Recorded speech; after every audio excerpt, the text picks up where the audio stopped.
মাননীয় স্পিকার, আপনাকে ধন্যবাদ। আজকে ৭১ বিধিতে জনগুরুত্বপূর্ণ এবং খুবই বেদনাদায়ক একটা বিষয় আমি সংসদের নজরে আনার জন্য এবং আমাদের মাননীয় স্বাস্থ্যমন্ত্রীর নজরে আনার জন্য উপস্থাপন করছি। আপনারা সকলে জেনে থাকবেন যে বাংলাদেশে হঠাৎই হামের প্রাদুর্ভাব হচ্ছে। আমাদের অসংখ্য শিশু হামে আক্রান্ত হচ্ছেন এবং এখনো পর্যন্ত গত ৩ সপ্তাহে হামে সাসপেক্টেড মৃত্যুর সংখ্যা ১১৫+ এবং কনফার্মড মৃত্যু প্রায় ২৫ জনের মতো গত ৩ সপ্তাহেই। এভাবে সারা দেশে হাজার হাজার শিশুরা তারা হামে আক্রান্ত হচ্ছেন। আমাদের মাননীয় স্বাস্থ্যমন্ত্রী বলেছেন যে গত ৮ বছর যাবত হামের টিকা দেওয়া হয় নাই। এই তথ্যটা আসলে সঠিক তথ্য কিনা সেটা নিয়েও যারা হামের টিকা প্রদান করে থাকেন, মাঠ পর্যায়ের কর্মীরা আছেন, তাদের মধ্যে এক ধরনের উৎকণ্ঠা বা এক ধরনের ভিন্নমত আমরা খেয়াল করেছি। সেক্ষেত্রে যদি হামের টিকা না দেওয়া হয়ে থাকে ২০২৪ বা তার পরবর্তী সময়গুলোতে, সেক্ষেত্রে কেন দ্রুত গতিতে যারা 0 ডোজের শিশুরা ছিলেন তাদেরকে টিকার আওতায় নিয়ে আসা হলো না বা তার জন্য একটা ক্যাম্পেইনের ব্যবস্থা করা হলো না, সেটা আমাদেরকে অবাক করে মাননীয় স্পিকার। সবকিছু মিলিয়ে আমরা প্রথমত আগেই একটা ব্যবস্থা গ্রহণ করতে ব্যর্থ হয়েছি এবং পরবর্তীতে আমাদের শিশুরা যখন হাসপাতালে হামে আক্রান্ত হয়ে এসেছেন, আমরা জানি যে হামের চিকিৎসার জন্য আইসোলেশনের প্রয়োজন হয়, কিন্তু আমাদের হসপিটাল জেলা পর্যায়ে নাই, এমনকি যেগুলো আরো বড় বড় হসপিটাল আছে সেই জায়গাগুলোতেও নাই। বিশেষত রাজশাহী অঞ্চলের কথাটা এখন বেশি নজরে আসছে এবং যে আইসিইউ বা এনআইসিইউ গুলো প্রয়োজন হয় সেই পর্যাপ্ত আইসিইউ বা এনআইসিইউ এরও ব্যবস্থা নাই। এবং আরেকটা বিষয় খেয়াল করে দেখা গেছে যে আমাদের দেশে হামের টিকা দেওয়া হয় ৯ মাস বয়স থেকে, কিন্তু এখন হামের যারা আক্রান্ত শিশুরা আছেন তারা আসলে ৬ মাস বয়স বা তারও কম বয়স থেকে তারা হামে এটা আক্রান্ত হচ্ছেন। সেক্ষেত্রে আমাদের যারা সরকারের চাকরিতে যারা রোগতত্ত্ব বিশারদ যারা আছেন তারা কেন এই বিষয়টা আগে থেকে ফাইন্ড আউট করতে পারলেন না এবং সে অনুযায়ী ব্যবস্থা গ্রহণ করতে পারলেন না। সেক্ষেত্রে মন্ত্রণালয়ের অধীনে, স্বাস্থ্য মন্ত্রণালয়ের অধীনে যেসব কর্মকর্তারা আছেন তাদের ফেইলিওরটা কোথায়, সেই বিষয়গুলো নিয়ে এবং হামের এই প্রাদুর্ভাব মোকাবেলা করে আইসোলেশন ফেসিলিটিস, আইসিইউ ফেসিলিটিস, ডাক্তারদের জন্য সার্বক্ষণিক তদারকির ব্যবস্থা গ্রহণ করে হাম বিষয়টাকে একটা তড়িৎ গতিতে সমাধানের দিকে নিয়ে আসার জন্য, আমাদের শিশুদেরকে রক্ষা করার জন্য, মৃত্যু থেকে বাঁচানোর জন্য মাননীয় স্বাস্থ্যমন্ত্রী তার কোনো পরিকল্পনা আছে কিনা এবং সেটা কি ধরনের পরিকল্পনা, সেই বিষয়ে আপনার মাধ্যমে মাননীয় স্বাস্থ্যমন্ত্রীর দৃষ্টি আকর্ষণ করছি। ধন্যবাদ মাননীয় স্পিকার। পরিবার কল্যাণ মন্ত্রী জনাব সর্দার মোহাম্মদ সাখাওয়াত হোসেনকে এ বিষয়ে তার সংক্ষিপ্ত বিবৃতি দেওয়ার জন্য অনুরোধ জানাচ্ছি। মাননীয় স্পিকার, আপনাকে ধন্যবাদ। মাননীয় সংসদ সদস্যকে এই গুরুত্বপূর্ণ বিষয়টিতে নোটিশ প্রদানের জন্য আমি ধন্যবাদ জানাচ্ছি। আমি ওনার নোটিশের জবাবে উত্তর দেওয়ার আগে মাননীয় স্পিকার, আমি দু একটি কথা বলতে চাই। মাননীয় সংসদ সদস্য ওনার যে নোটিশটি দিয়েছেন, নোটিশটি উত্থাপন না করে উনি কিন্তু একটা ন্যারেটিভ সাবমিট করেছেন সংসদের সামনে, যেটার জন্য আমার কাছে পর্যাপ্ত উত্তর রয়েছে, যে উত্তরে উনি সন্তুষ্ট হবেন। কিন্তু ওনার নোটিশটা ছিল শুধু উত্থাপনটা করা এই বিষয়টিতে, ওই মিজেলসের ব্যাপারে। যাই হোক, উনি যে প্রশ্নটা, যেই উত্থাপনটা এখন করেছেন, এটা যদি পরবর্তীতে প্রশ্ন আকারে করেন আমি ওনাকে ন্যারেটিভ উত্তর দিয়ে দিব। বর্তমান যে নোটিশটি আমি হাতে পেয়েছি তার উত্তরে মাননীয় স্পিকার আমি জানাচ্ছি,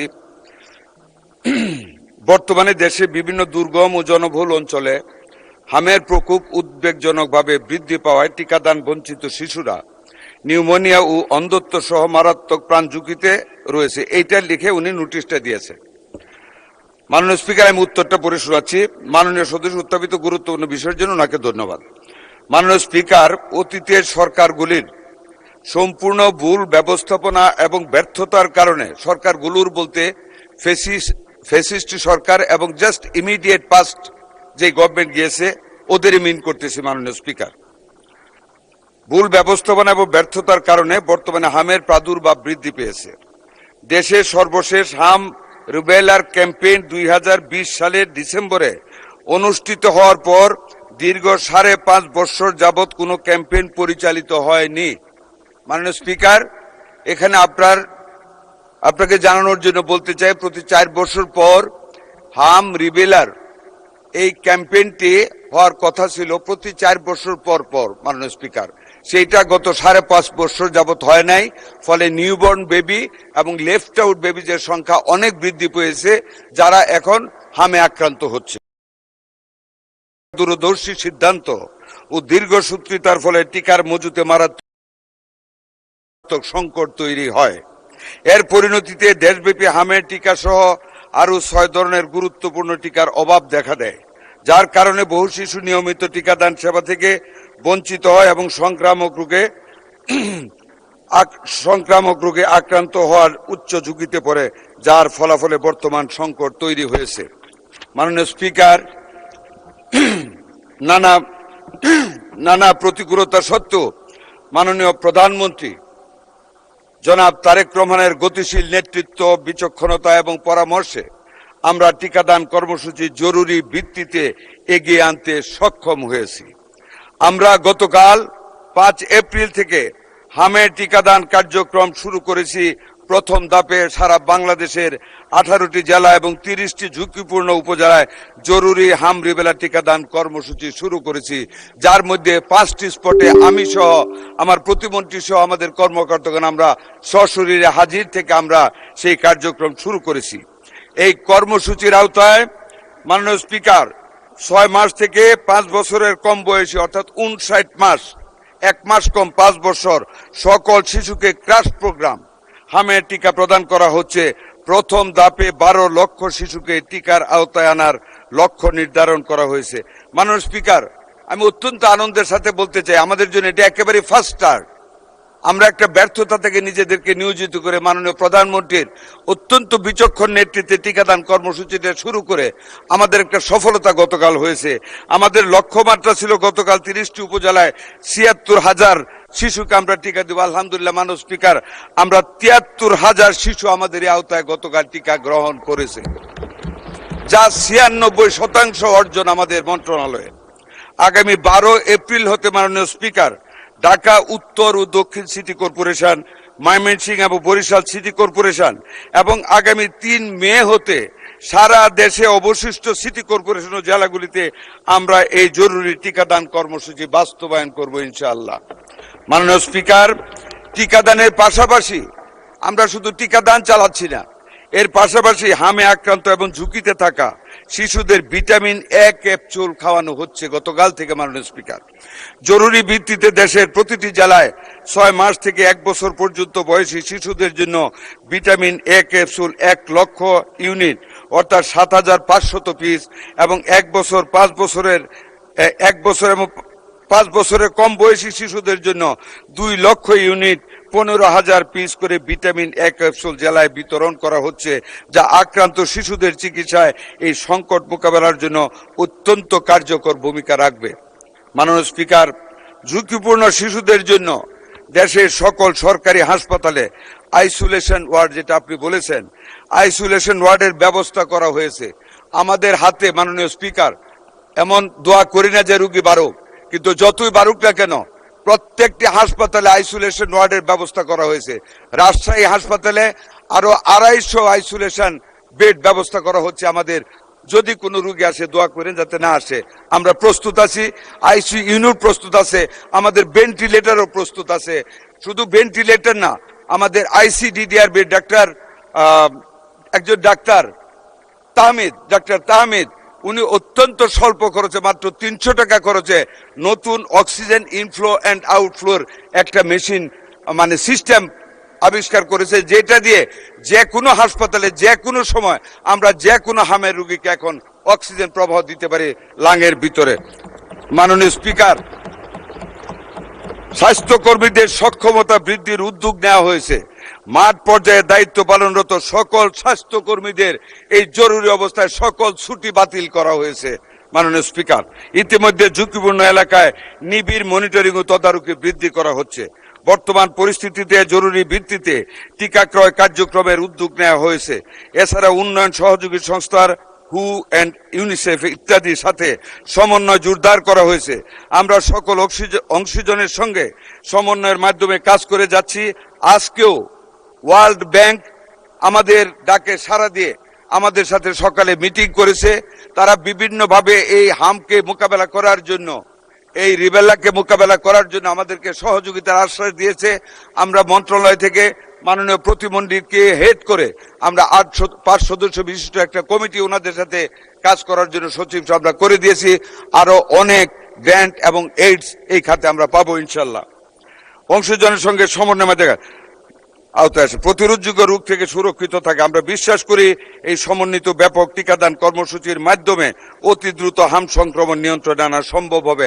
পরিশেষে আরো জানাচ্ছি, আমরা করোনাকালীন অব্যয়িত 604 কোটি টাকা দিয়ে আমরা ইউনিসেফ থেকে আরো হামের টিকা এবং অন্যান্য টিকা আমরা কালেকশন করতেছি। ভবিষ্যতে আমাদের কোনো সময় টিকার কোনো আমাদের শর্টেজ পড়বে না।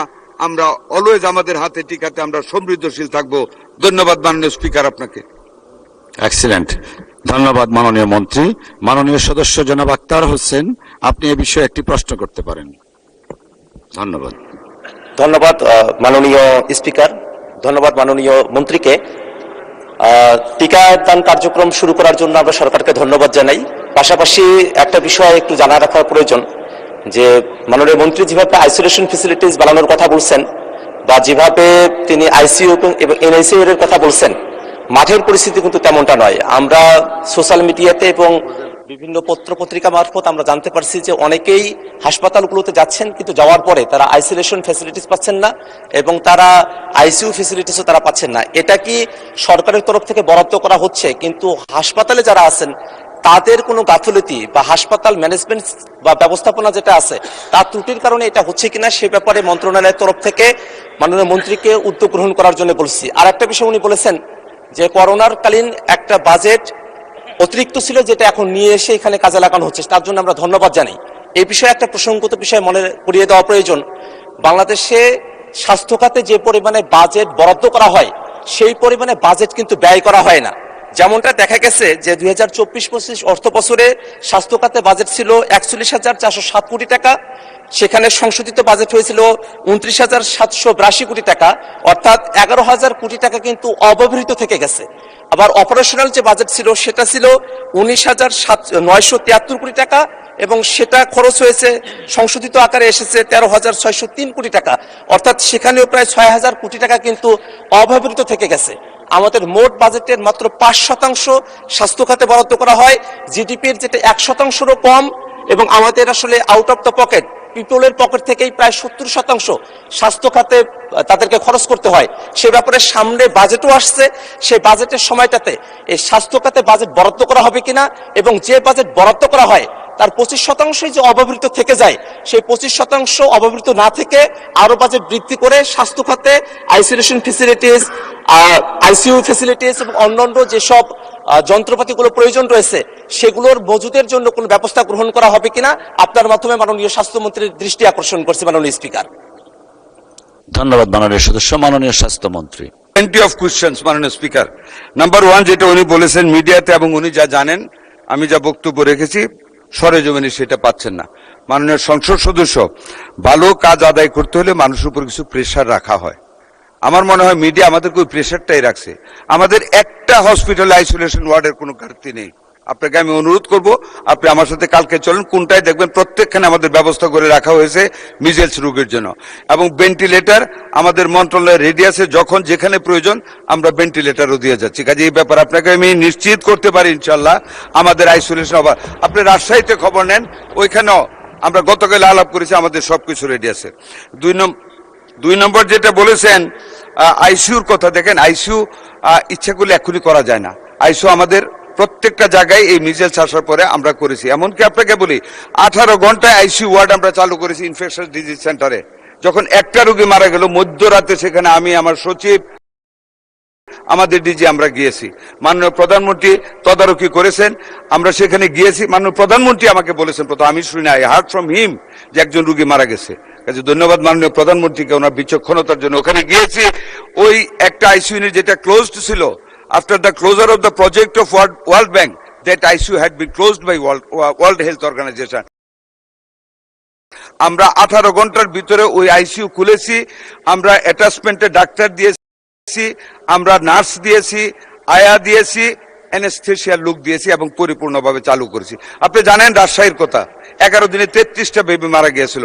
আমরা খবর পাওয়ার পরের দিনের ভিতরে আমরা ভেন্টিলেটর দিয়েছি, আমাদের সচিব ডিজি সবাই গিয়েছে, আমরা সার্বক্ষণিক যোগাযোগ রেখে ওইটা আমরা মানে আইসিইউ ইউনিট খুলে আমরা একদম ফুললি ফার্নিশড করেছি। আমাদের রোগী এখন একটা আল্লাহর রহমত কোনো ক্যাজুয়ালিটিস নেই। আরেকটা যেটা বাজেটের কথা বলেছেন, এখনো তো আমরা বাজেট দেইনি মাননীয় সংসদ সদস্য। Wait and see what we give, what we spend. Inshallah, transparently, honestly, sincerely, whatever the budget shall be granted by our Honorable Prime Minister and this House, we must spend it on the real grounds of necessity of the health. ধন্যবাদ আপনাকে।